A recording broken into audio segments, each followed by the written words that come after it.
Bonjour, ici Paul Laquerre, rédacteur en chef du magazine Camping Caravaning.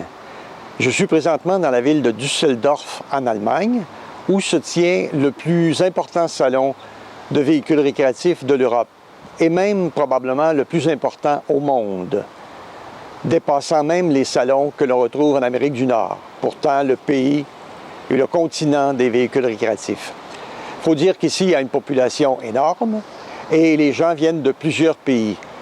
À titre d'exemple, durant les 10 jours que le salon du Düsseldorf a duré l'an dernier, 179 000 visiteurs ont franchi les tourniquets d'entrée.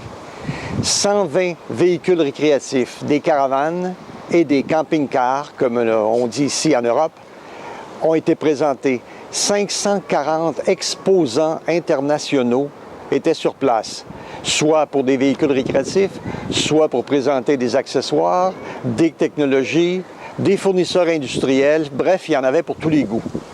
Alors, durant les prochains jours, nous allons vous montrer ce qu'est ce salon. Il faut dire aussi que beaucoup de caravaniers viennent et restent sur place.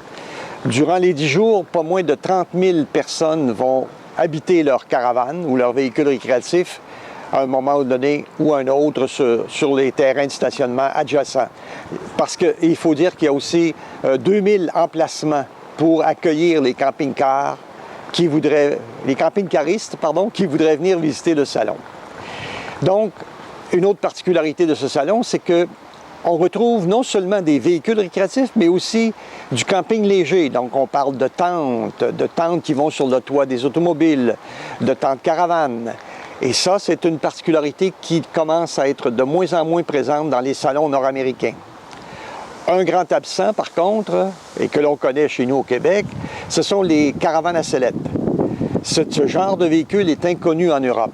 D'ailleurs, les pick-up, les camionnettes sont absentes du paysage routier ici. Alors, c'est un phénomène typiquement nord-américain. Pour vous montrer un peu des détails qu'on va vous donner durant la semaine, voici quelques images que nous avons tournées rapidement, histoire de vous mettre l'eau à la bouche. Alors, je vous retrouve demain matin, même heure, même poste. Au plaisir!